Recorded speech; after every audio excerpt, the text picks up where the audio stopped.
भी एक तरह से तो लगता है कि बहुत कुछ हो रहा है और एक तरह से लगता है कि असल में तो कुछ हुआ ही नहीं है, अभी तो शुरू होना है, जो कुछ होना है वो भी होगा। अभी तो सिर्फ छोटे छोटे चोर, छोटे छोटे जो मछली है वो पकड़ी गई हैं, मगरमच्छ तो अभी जिंदा सलामत घूम रहे हैं। क्या कहेंगे आप इस पे? डॉक्टर साहब बिल्कुल ठीक कह रहे हैं आप कि अभी काम शुरू नहीं हुआ, अभी तो पार्टी शुरू नहीं हुई। अच्छा। ये बिल्कुल सही है, अभी तो पार्टी की तैयारी हो रही है। और पार्टी की तैयारी में वो कोई टेंट लेके आ रहा है, कोई कुर्सियां लेके आ रहा है, कोई मेज लगा रहा है, कोई अपना ये कोई खाने ऑर्डर कर रहा है, कोई किसी को जाके, इन्हीं जो शुरू की तैयारियां होती है वो हो रही है। और उसी पे जो लोग चोर है, जो जिन्होंने लूटा है, जिनको खतरा है कि जी अब हमारी बारी आ गई, अब हम पकड़े जाएंगे, अब बचना मुश्किल है, तो वो उन्होंने शोर मचाना शुरू कर दिया। जैसे वो कहते हैं ना, चोर मचाए शोर, वो नहीं, वो चोर मचाए शोर वाली सीन जो है, हर एक को अब किसी न किसी को अपनी नानी याद आ रही है, किसी को जमहूरियत याद आ रही है, किसी को नैब याद आ रही है, किसी को अपना पैप बना रहा है, कोई कुछ कह रहा है, कोई कह रहा है मैंने 40 साल में आज तक करप्शन नहीं की। एक्चुअली कुछ भी 40 साल में कुछ भी नहीं है, करप्शन समेत मेरा ख्याल है कुछ भी नहीं किया। चोरों के टोलों के वजीर आजम, वजीर आला बन के वो पता नहीं कितने साल से बैठे हुए, सबको कवर किया हुआ। यानी वो एक होती है ना मुर्गी, जो कि बड़ी सारी मुर्गी बहुत सारे अंडों में बैठी होती है और वो मुंह उठा के कहती है कि जी मैं सबको बचाया हुआ है।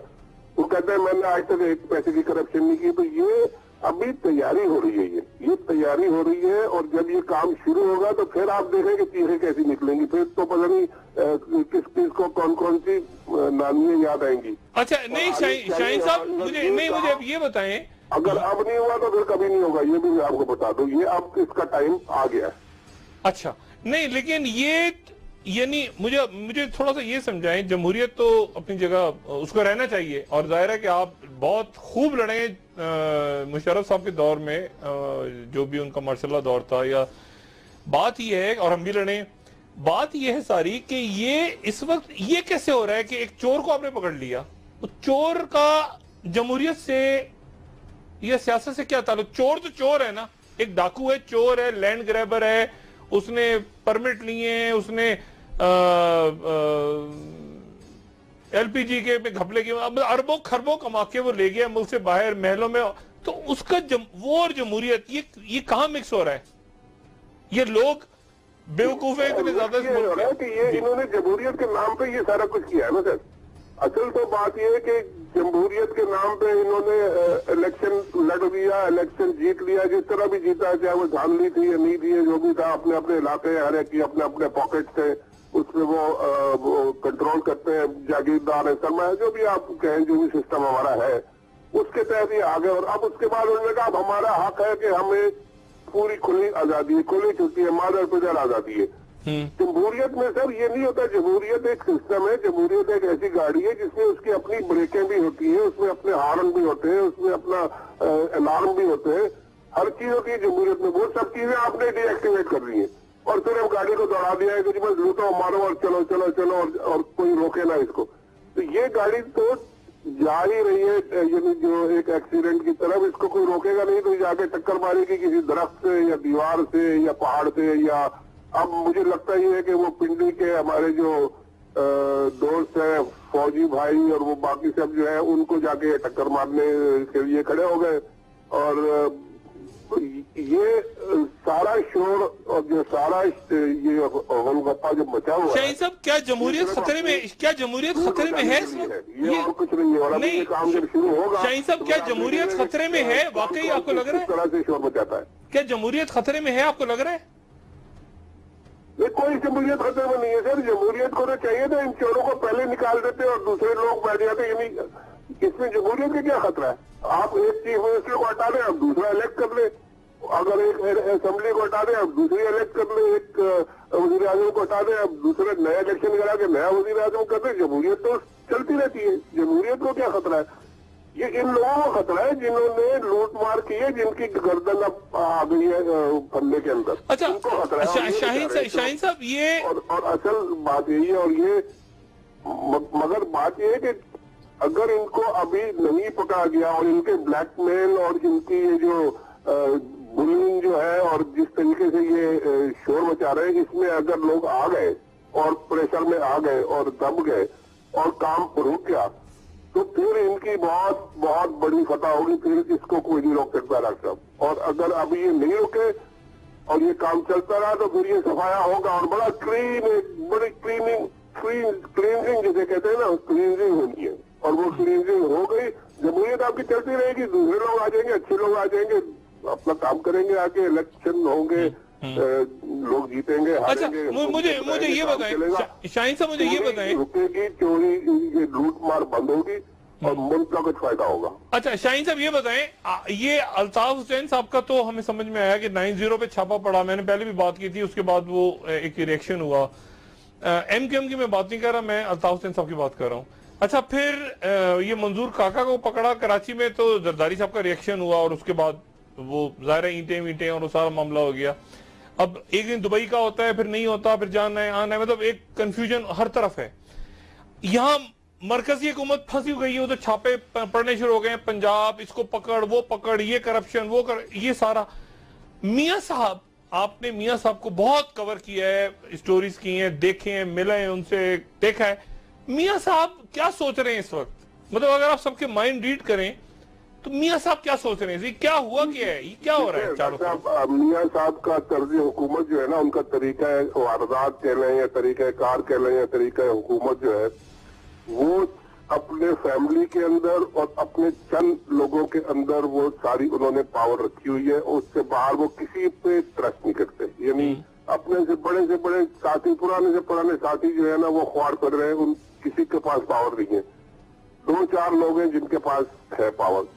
अब इनका जो थ्रेशोल्ड जिसे कहते हैं ना, यानी जरदारी साहब का थ्रेशोल्ड मंजूर काका था कि उसमें हाथ डाला या डॉक्टर आसिम पे डाला तो एकदम फट पड़े, या MQM पे हाथ डाला तो उन्होंने शोर मचा दिया।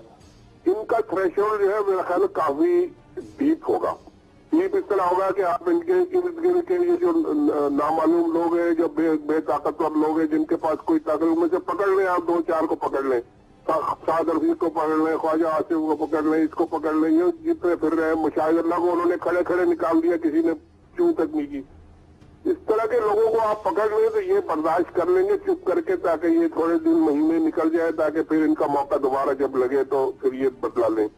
लेकिन अगर किसी इनके इंटरनल जो सर्कल है, किचन कैबिनेट कह लें या फैमिली कैबिनेट कह लें या उनकी अपनी प्राइवेट कैबिनेट कह लें, नहीं तो इसहाक डार साहब का तो नाम आ रहा है ना, वो तो बार बार जरदारी साहब भी सब, यानी इसहाक डार इनका मामला जो है ना, ये फिर बहुत बुरी तरह फटेगा। और उसमें मेरा ख्याल है ये समधी, और जैसा कि आप कहते हैं कि अदी और समधी का मसला है, समधी या उनके अपने भतीजे या भाई या भांजे या भांजी या जो भी है, इनमें से किसी पे अगर हाथ पड़ा तो फिर मियां साहब फटेंगे। और अगर हो सकता है कि और दूसरों पे पड़े तो चुप होकर बर्दाश्त करने के, यार ये तो हमें कीमत देनी पड़ेगी, किसी न किसी को कुर्बानी का बकरा तो बनाना पड़ेगा, तो चले इन लोगों को बनाए। जैसे मुशाहिदुल्लाह साहब को हमने देखा था कि फौरन ही वो हो गए। नहीं लेकिन अच्छा ये नहीं, मुझे आप ये बताएं, इन्होंने मुशाहिदुल्लाह को हटा दिया, लेकिन उस वक्त जब ख्वाजा आसिफ का प्रेशर आया था या प्रेशर आया था परवेज रशीद, उस वक्त तो मियां साहब खड़े हुए थे, उन्होंने कहा नहीं, लेकिन अब मुशाहिदुल्लाह को ठुस कर दिया उन्होंने। क्या तो मियां साहब वीक हो गए, क्या हुआ है? सर ये परवेज रशीद वगैरह पे कोई नहीं खड़ा होगा, ये सबको कुर्बान कर देंगे। अगर इनको पता लग जाए कि जी कुर्बानी से मेरी जान बच जाएगी या मैं यानी मेरे पे हाथ नहीं आएगा, तो ये फिर बेशुमार लोगों को कुर्बान कर देंगे। ये तो सबको छोड़ के भाग गए थे ना जी, आपने देखा नहीं था जब वक्त आया था तो अपनी फैमिली को लेके, अपने सूटकेस उठा के, पूरे बीवी बच्चों को, सब खानदान वानदान को लेके और जहाज में बैठ कर चले गए। बाकी सब जाए बाहर में जाके भुगते जिसको भुगतना है, तो फिर लोगों ने भुगता, फिर वो उन्होंने फौजियों को भी भुगता और अपने सारा कुछ किया, और ये जाके अपने आराम से महल में जद्दा के पैलेस में बैठ गए, रूट पैलेस में। इनका तो यानी इनके ऊपर अगर हाथ डलेगा और इनकी फैमिली पे डलेगा तो फिर ये शोर मचाएंगे, वरना ये सबको कुर्बान कर देंगे। मुझे नहीं लगता कि ये किसी के लिए खड़े होंगे। शाहीन साहब थैंक यू वेरी मच, और आपसे इंशाल्लाह बात होती रहेगी। अच्छा, अब ये जो शाहीन साहब ने बात की ना, ये असल में मामला जा रहा है उस तरफ कि अब अक्रॉस द बोर्ड अकाउंटेबिलिटी, अगर आपने, यानी जरदारी साहब के लिए सबसे इंपॉर्टेंट मतलब नोइंग जरदारी साहब, उनकी फैमिली, बच्चे हैं, सब कुछ है, लेकिन अदी इम्पोर्टेंट है, डॉक्टर आसिम इम्पोर्टेंट है, बच्चे मेरा ख्याल है मगर पहले अदी और डॉक्टर आसिम और दोस्त जो हैं, क्योंकि बच्चे ज्यादा इन्वॉल्व भी नहीं है सियासत में और उनके पास ज्यादा पावर भी नहीं है, तो ये जो अब लेकिन मसला ये है कि अदी और समधी, अच्छा एक और इसमें कैरेक्टर है इस पूरी कहानी में, ये जितनी बड़ी शख्सियात है ना, एक मैंने कल पहले भी टर्म यूज की थी कि ये फियर ऑफ अननोन, इनको हर वक्त डर लगता रहता है कुछ होने वाला है। जैसे ये जब मेमो का मसला हुआ था, मेमो गेट का, तो जरदारी साहब बाकायदा पिस्तौलें रख के अपने पास ईवान सदर में पिस्टल्स रख के सोते थे अपने बेडरूम में, और वो कहते थे कि मतलब एक अजीब सा फियर था कि फियर ऑफ अननोन, कि अभी कोई कमरे में घुसेगा तो मैं गोलियां मारूंगा, मतलब वो बाकायदा असला होता था ईवान सदर के अंदर, वो अपने पास रख के सोते थे जी। अच्छा अब मसला ये है, अच्छा फिर एक उनके पीर हैं, पीर इजाज शाह जो मशहूर साहब हैं, और पीर इजाज शाह से उनकी दोस्ती जो है, अभी कहीं पे मैं सुन रहा था कि पीर इजाज शाह ने कहा कि मैं 2002 से, पीर इजाज शाह से उनकी दोस्ती जेल के जमाने की है, और उस वक्त से दोस्ती है पीर इजाज शाह की, जब कहा जाता है कि पीर इजाज जो है, पीर इजाज शाह, उन्होंने अचानक कहा कि कुछ दिनों में जंग होने वाली है इंडिया से, और वो वाकई कारगिल हो गया, किसी ने खबर दी और उन्होंने कहा ये वाकई पीर है, फिर मुशर्रफ नवाज शरीफ जाने वाला है, इस तरह की खबरें दो चार देखे, तो वो पीर इजाज शाह एक बड़ी एक इम्पोर्टेंट शख्सियत है जरदारी साहब की लाइफ में जी। और पीर इजाज शाह नहीं, जरदारी साहब को कहा तुम बादशाह बनोगे, वो सदर बन गए, फिर उन्होंने कहा तुम, पीर इजाज शाह के बारे में कहा जाता है कि जब राहील शरीफ साहब आ रहे थे और कियानी साहब जा रहे थे, तो पीर इजाज शाह साहब ने कहा कि जरदारी साहब को कि ये जो वो जो स्टिक्स होती है ना, वो चेंज होती है, क्या उसको पता नहीं सेरेमनी क्या कहते हैं, उन्होंने कहा ये जो जरदारी साहब को कहा पीर इजाज शाह ने कि ये जो डंडा है ना, ये जो तब्दील हो रहा है, ये आपके लिए अच्छा शगुन नहीं है। अच्छा अब पता नहीं जरदारी साहब ने उसको किस तरह लिया, लाइट लिया होगा, लेकिन उसके बाद ये नतीजा हुआ कि कुछ अरसे तो कुर्बानी होती रही वो एक बकरे की, फिर उन्होंने एक आध बात शायद फिर कहा, पीर इजाज शाह इसकी तरदीद करें या तस्दीक करें, ये मेरी खबर है मेरे पास उनके अपने इनर सर्कल से ही, उन्होंने फिर कहा जरदारी साहब को कि ये जो डंडा है ना, ये वाला जो चेंज हुआ है कियानी साहब और राई, ये जो ये हुआ है ना, ये तो अच्छा शगुन नहीं है जी। तो जरदारी साहब ने पीर इजाज शाह साहब को कहा कि आप यहाँ से रवाना हो जाएं, और पीर इजाज शाह साहब ने अब अपनी खिदमत पेश की हैं मियां नवाज शरीफ साहब को कि देखें जब तक मैं था तो हालात जरदारी साहब के सही थे, और मैंने फिर जरदारी साहब को कहा, अपनी खिदमत ऑफर की कि आप मुझे कहें तो मैं आपको और चंद साल आप पाकिस्तान के अवाम की भरपूर खिदमत करें जैसे कि आपने पहले की, तो डॉक्टर साहब जरदारी साहब को दिल भर गया था, उन्होंने कहा नहीं मैं अब इतनी खिदमत काफी है, तो जब से उन्होंने मेरा साथ छोड़ा तो वो खुद भी, डॉक्टर साहब पीर इजाज साहब ने जरदारी साहब को ये भी तो कहा है कि उनके दोस्तों ने उनके साथ बगावत की है, और डॉक्टर आसिम के बारे में भी, डॉक्टर आसिम के बारे में पीर इजाज साहब बिल्कुल कहा है, उन्होंने कहा है कि जी डॉक्टर आसिम जो है वो गद्दार हैं, आपके वफादार दोस्त नहीं है, ये भी मैसेज भेजा है, जरदारी साहब और परेशान हो गए हैं क्योंकि ऐसी खबरें हमारे पास भी हैं, अब जरदारी साहब के पीर साहब ने भी कह दी है, और अब मुझे मेरा ख्याल ये है कि सारी पार्टी वार्टी को जो दुबई बुला रहे हैं उसको छोड़ के एक मशवरा है, अगर जरदारी साहब पीर इजाज शाह साहब को बुला लें, और वैसे ही ईद करीब है, बकरों की एक साथ कुर्बानी रोज शुरू करें तो शायद ये बलाएं टलें, क्योंकि ये जो बात कर गए थे ना कि ये जो डंडा चेंज हुआ है कियानी साहब का, और ये कुछ नौसत है, तो ये शायद जरदारी साहब को उस वक्त बात बुरी लगी थी, अब उनको अंदाजा हुआ कि बात तो सही थी, तो उसकी वजह से ये सारा मसला है। लेकिन आप देखें कि इसी तरह की शख्सियात जो हैं वो मियां साहब के भी की जिंदगी में भी हैं, मतलब सारी, अच्छा ये फियर ऑफ अननोन है, ये बुजुर्ग होते हैं, ये बुजुर्ग बड़ी रूहानी शख्सियात सब होते हैं, लेकिन बाद शख्सियात आपको बड़ी अजीब से नजर आएंगी, यानी क्योंकि उनके पास पैसा दौलत सब चीज होती है, फिर वो फियर ऑफ अननोन होता है, तो वो बुला के आहिस्ता से पूछते हैं कि ये बताओ मैं बच जाऊंगा, ये बताओ मैं जेल से निकल जाऊंगा, ये बताओ मैं अंदर तो नहीं हो जाऊंगा, ये बताओ मेरा क्या होगा, ये बताओ, मतलब अपना बच्चों को छोड़े, ये नहीं बच्चा पढ़ाओ के डॉक्टर बनेगा, नहीं ऐसी नहीं बातें, ये नहीं कि मेरी जिंदगी में कोई अच्छी चीज, नहीं मैं जेल तो नहीं जाऊंगा, जाऊंगा तो कितने दिन के लिए जाऊंगा, जरा हाथ देख के बताओ, जरा चिल्ला काटो, जरा मेरे ऊपर से बुलाएं, तो ये तो जरदारी साहब की बात है, लेकिन क्या बाकी सियासतदानों के भी कोई पीर हैं? सबके हैं, सबके, इनमें मैं क्या बताऊं, सबके पीर हैं, और ये तो शादियां ब्याह, अपनी हुकूमतें, अपनी कैबिनेट, अपने लोगों के, मतलब आप एक मुल्क के वजीर आजम उनको कह दिया किसी ने जाके कि आप ये ए लफ्ज जो है, ए है इंग्लिश का अल्फाबेट, इससे वजीर ना रखिएगा, तो वो जनाब एक साहब वजीर बनने आ रहे थे, वो फारिग हो गए। मतलब है कि वो अजीब, तो ये होते हैं। और ये ज़िया साहब के भी थे, ये मुशर्रफ साहब, मतलब ये सब एक इनका इत्तेकाद होता है। ये शो नहीं करते मगर उनके जाके इनका ख्याल। और ये मैंने आपको बताया था ना कि बड़े बड़े जो बिजनेसमैन और बड़े टाइकून्स हैं, इनका भी एक अजीब मामला है कि पूरा लूटा, सब कुछ किया और उसकी खबर चला दी, एक टिकर निकाल दिया, टीवी पे चलवा दी खबर के जी हमारे ये जो है ना इस साल 10 मुलाजमीन को हज पे भेजा गया है। मतलब पूरा साल जो खून चूसा है लोगों का, मारा है लोगों को, कत्ल किया, इस साल ये 5 को हज करवा दिया। खबर जरूर लगनी चाहिए, खबर टीवी पे तस्वीर के साथ लगे, वरना वो पीआरओ जो है फारिग हो जाएगा।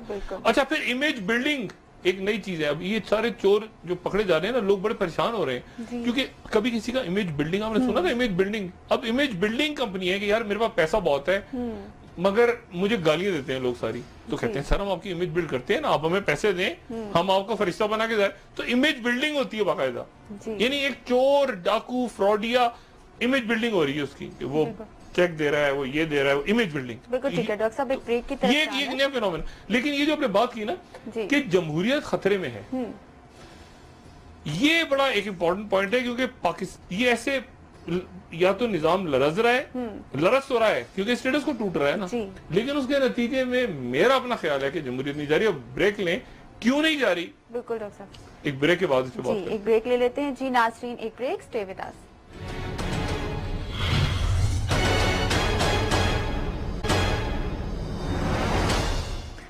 वेलकम बैक नाज़रीन। डॉक्टर साहब, पाकिस्तान के अंदर का तो जो भी सियासतदानों के तहफ़्फ़ुज़ात हैं एक तरफ, लेकिन बाहर की दुनिया में पाकिस्तान के जमहूरी निज़ाम को कैसे देखा जा रहा है? देखिए, मैं नहीं जानता कि खलीजी ममालिक के अंदर एक अपनी अफरा तफरी है, वहाँ पे वो अपनी खाना जंगी, शाम के अंदर अफगानिस्तान के मामलात हैं, ईरान अमेरिका डील है, मतलब हर मुल्क इस वक्त अपने आप को बचाने के लिए या दूसरे को गिराने के लिए या खुद टूट रहा है या बिका रहा है। तो दुनिया को, अमेरिका को, यूरोप के अंदर क्राइसिस जन्म ले रहे हैं, रशिया, चाइना।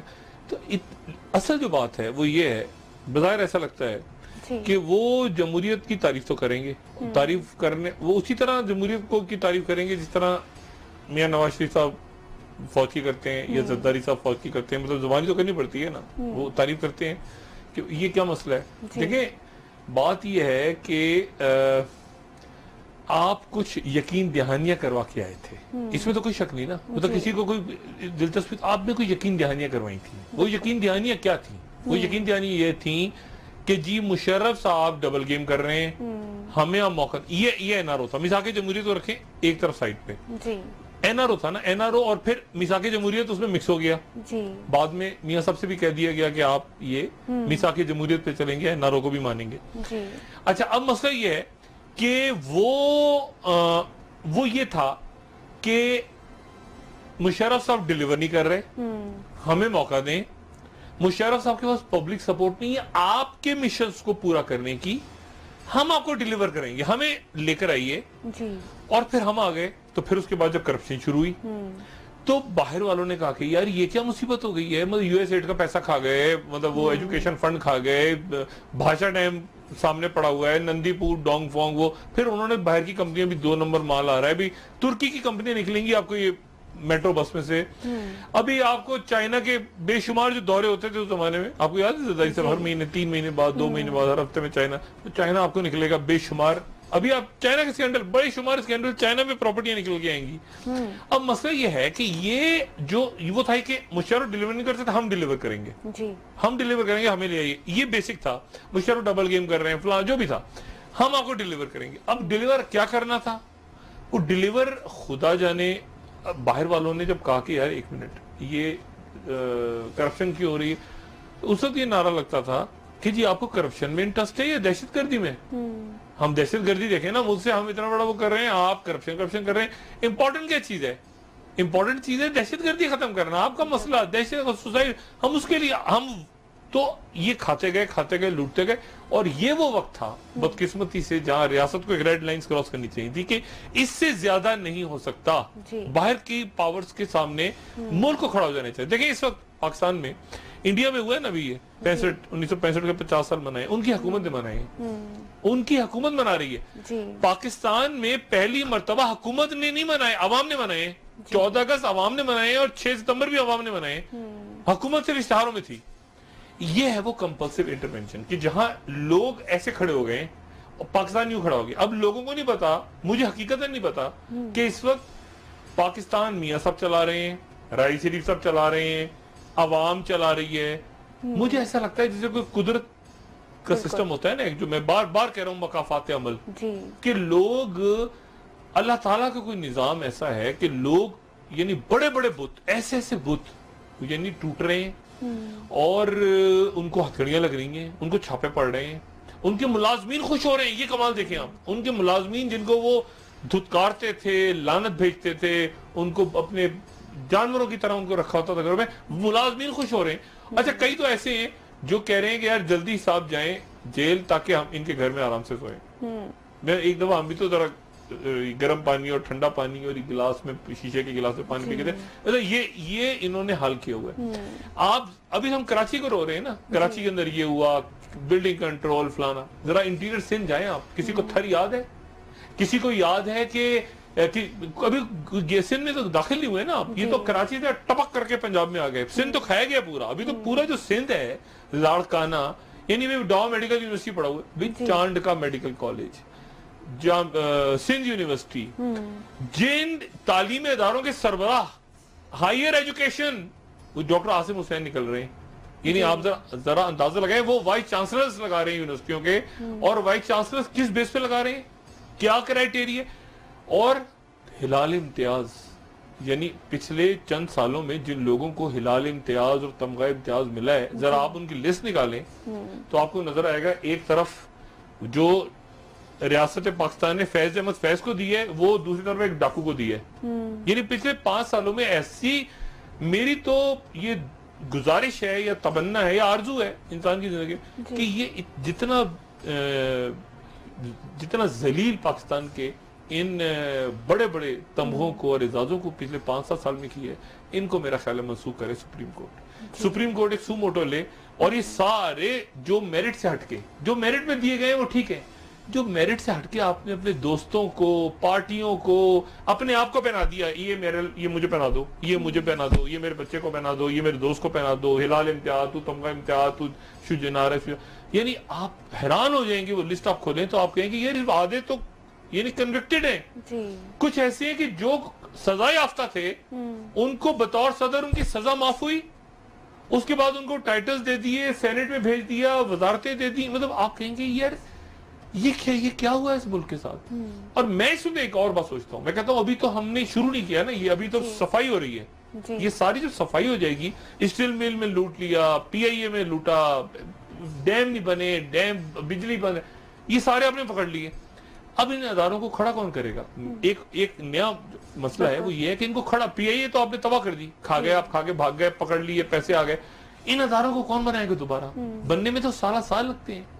और अब देखिए, लेकिन फिर मुझे ये अंदाजा होता है कि बड़ी तेजी के साथ लोगों का एतमाद बहाल हो रहा है, यानी इसमें कोई लंबा अरसा भी नहीं लगेगा। यानी जो कराची में हुआ है, कराची आपका मिसाल है ना, कराची खुला है, कराची खुला रहा, कराची बंद नहीं हुआ। MKM के अपने कंसर्न्स हैं, सही हैं, गलत हैं, सब कुछ है, मगर कराची खुला रहा, कराची बंद नहीं हुआ।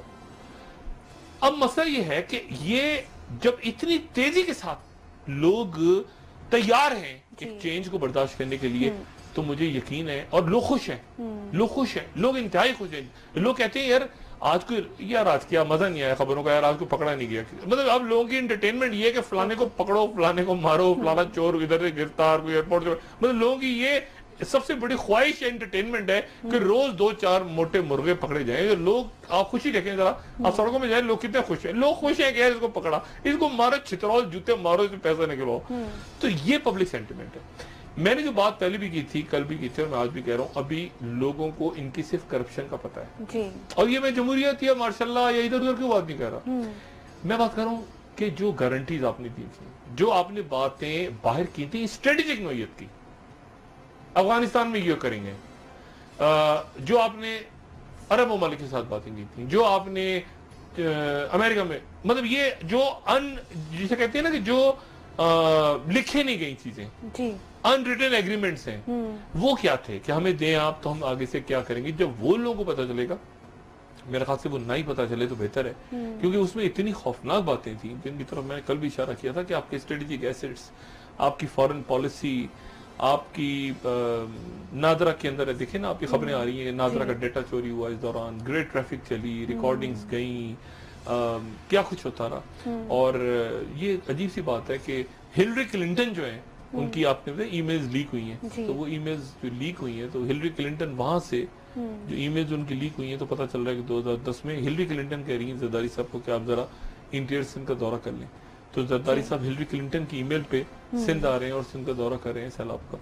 और ये तो एक लीक हुई है ना, जो बाकी लीक नहीं हुई बाकी हुक्मरानों की भी, जिसमें मिलिट्री दौर भी आता है, वो अगर कभी लीक हो गई और पता चला कि यार ओए ये इस तरह का ये मामला चलता रहा है पाकिस्तान में, उसमें मिलिट्री रूलर्स भी हैं जी। उसमें ज़ियाउल हक साहब और मुशर्रफ साहब का दौर भी ऐड करें आप, लेकिन आपको पता चले ये पहली दफा लोगों का एतमाद बहाल हो रहा है रियासत के ऊपर, और लोगों को समझ में आ रही है कि यार अच्छा FIA इतने बड़े आदमी को पकड़ सकती है, अच्छा नैब मजबूर हो गई है ये करने पे, अच्छा ये कभी ऐसा भी हो सकता है पाकिस्तान में कि होटल को, इतने बड़े 5 स्टार होटल को सील कर दिया जाए। तो ये बात ऐसी लहर, अब इसको रोकना भी चाहे ना, अब इसको कोई भी रोकना चाहे, इसको फौज रोकना चाहे, इसको कोई सियासतदान रोकना चाहे, लोग इसको रोकने नहीं देंगे, क्योंकि लोग अब उस खास मूड में आ गए कि अपने मुल्क को आपने ठीक करना है। अब नहीं, याद है वो कुछ अर्से पहले वो जो एयरपोर्ट पे वाकया हुआ था, VIP कल्चर, यानी लोग अब बेजार हो गए इस बात से। लोग कह रहे हैं ये स्कूलों की फीसें, अभी फिर मुकमुका हुआ है इसके पीछे, यानी फीसें वो कह रहे हैं अच्छा जी 10% बढ़ाने हैं, 10% का नाम पता नहीं कहां से आ गया, वो निसार खोड़ो साहब कह रहे हैं 10% बढ़ा लें, अच्छा बढ़ा लें। भाई कोई कैसे बढ़ा लें, क्या डील किया आपने मालकान के साथ, और कोई सिस्टम होगा, कोई रूल होगा। तो बात यह है कि ये नहीं चलेगा, ऐसे नहीं चलेगा। सियासतदानों ने जमहूरियत को बचाना है, आवाम ने भी जमहूरियत को बचाना है, लेकिन चोरों में, डाकुओं में और जमहूरियत का फर्क है।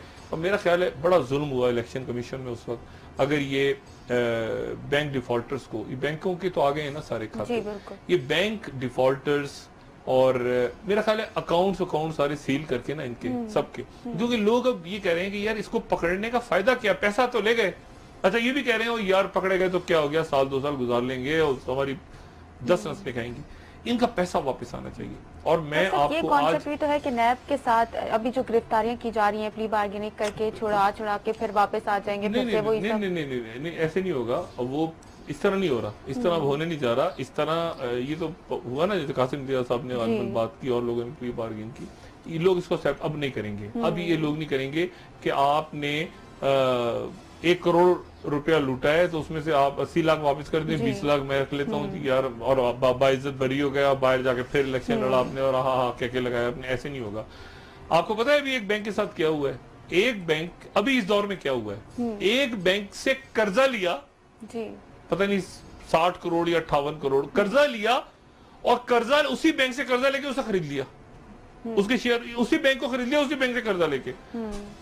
ये जरा पढ़े ना कहानी कसब बैंक की तो आप परेशान हो जाएंगे कि ये कैसे मुमकिन है कि एक बैंक से कर्जा लिए और अभी और बैंकों के स्कैंडल भी आने वाले हैं, और वो ऐसे स्कैंडल है कि आदमी परेशान हो जाएगा। मैंने अच्छा कहा ना, हर चोर के पास 2-3 लोग होते हैं जो बड़े मस्त होते हैं उसके लिए। एक होता है उसका मुंशी या अकाउंटेंट, एक होता है उसका इमेज बिल्डर सामने जो इमेज बिल्डिंग करता रहा उसकी कि नहीं ये तो देखें वो नमाज पढ़ते हुए ऐसे हाथ बांध के खाना खिलाते हुए ये करते हुए, और एक इधर कहीं कोई पीर फकीर बैठा हो तो पूछते रहते हैं उससे काम में, जेल तो नहीं जाऊंगा, पकड़ा तो नहीं जाऊंगा, ये 3-4 लोग। और एक ये यार उधर जरा सेटिंग है वाशिंगटन, जरा खलीजी ममालिक में जरा फोन वोन करके चेक करते रहो। तो ये 3-4 चीजें इनकी हैं, बाकी हाल मस्त मालूम। अब मसला ये है कि अब लोग खड़े हो गए, फौज, नैब, रेंजर्स। अब रेंजर्स अचानक ऐलान करें, मुझे बताएं कि हम कल से कराची से जा रहे हैं, फर्स्ट रेंजर खुद ही कह दे, ये तो हुकूमत तो चाह रही है ना चले जाए, रेंजर्स क्या हम कराची से जा रहे हैं, ये खुदाफिज हमारा काम नहीं है, हम खुद जाना चाह रहे हैं, मुझे बताएं क्या होगा मुल्क में, मुझे बताएं होगा क्या। रेंजर्स कहें कि हम जा रहे हैं कराची से, मुझे बताएं कल कराची शहर में क्या होगा। तब सब दोबारा से एक नहीं लोग इमेजिन करें ना कि क्या होगा। मतलब है मैं इसीलिए कह रहा हूं कि अब वो पब्लिक ऐसी जगह पे आ गई है और मुल्क रियासत ऐसी जगह पे आ गई कि वो पहिया चल पड़ा, अब इसको रोक कोई भी नहीं रोक सकता। एहतसाब, क्लीनिंग, मुल्क की 2 नंबर लोग पीछे और जमहूरियत आगे, ये जमहूरियत। बाकी ये जो है ना जो हमारे अदारे में नहीं घुसो, इसमें नहीं घुसो, ये सब बकवास है, ये सारी बकवास है। और मतलब मेरा ख्याल है कि अब लोग बेवकूफ बनने पे, बार बार बेवकूफ बनने को लोग तैयार नहीं। बिल्कुल ठीक है डॉक्टर साहब, प्रोग्राम का वक्त खत्म हो गया। आपका बहुत शुक्रिया। नाजरीन, हमारे साथ रहने के लिए आपका भी शुक्रिया। आपके फीडबैक का इंतजार रहेगा। आज के लिए इतना ही। जी डॉक्टर साहब। अपना दोस्तों, रिश्तेदारों, गिरदोनवा के लोगों का सब ख्याल रखिएगा। अल्लाह हाफिज।